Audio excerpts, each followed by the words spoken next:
வணக்கம். நான் திருப்பூர்லேருந்து பிரசன்ன ஜோதி ஈஸ்வரி ரஜிங்க. நம்ம இந்த பதிவில் பார்க்க போகிறது கார்த்திகை கிருத்திகைன்னு சொல்லுவாங்க.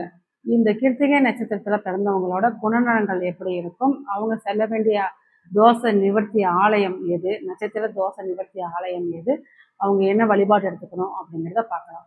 பொதுவாகவே இந்த கிருத்திகை நட்சத்திரத்தில் பிறந்தவங்க அப்படிங்கிறப்ப இது சூரியனோட நட்சத்திரம். இந்த நட்சத்திரம் பார்த்தீங்கன்னா இது மேஷராசியில் ரிஷபராசியில் ரெண்டுலுமே இந்த நட்சத்திரம் இடம்பெறும். இந்த நட்சத்திரம் செவ்வாயின் கர்மப்பதிவு கொண்ட நட்சத்திரம். இந்த நட்சத்திரக்காரங்க நல்ல ஒரு புத்தி கூர்மை உள்ளவங்களா இருப்பாங்க, ஒரு நிர்வாக திறமை உள்ளவங்களா இருப்பாங்க, கொஞ்சம் அதிகார குணம் அப்படிங்கிறது அவங்கள்ட்ட இருக்கும், உட்கார்ந்த இடத்துலயே வேலை வாங்கக்கூடியவங்களா இருப்பாங்க.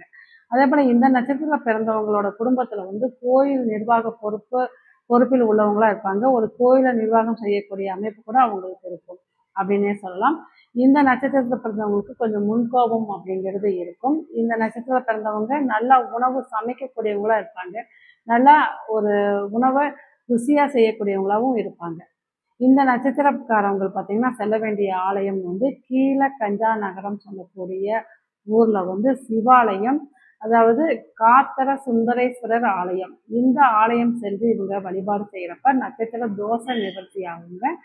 இவங்க பார்த்தீங்கன்னா ரோஹிணி நட்சத்திரக்காரங்க கூட ஒரு தொழிலோ பார்ட்னர்ஷிப்போ ஏதோ ஒரு செய்கிறப்ப கண்டிப்பாக இவங்களுக்கு நல்ல ஒரு பொருளாதார மேம்பாடு இருக்கும்.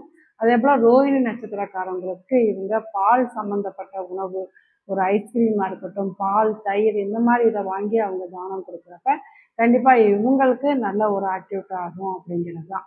இந்த நட்சத்திரக்காரவங்க பார்த்தீங்கன்னா கொஞ்சம் முன்கோபத்தை குறைச்சி கொள்வது ரொம்ப ரொம்ப நல்லது அப்படிங்கிறது தான். இது போல் ஜோதிட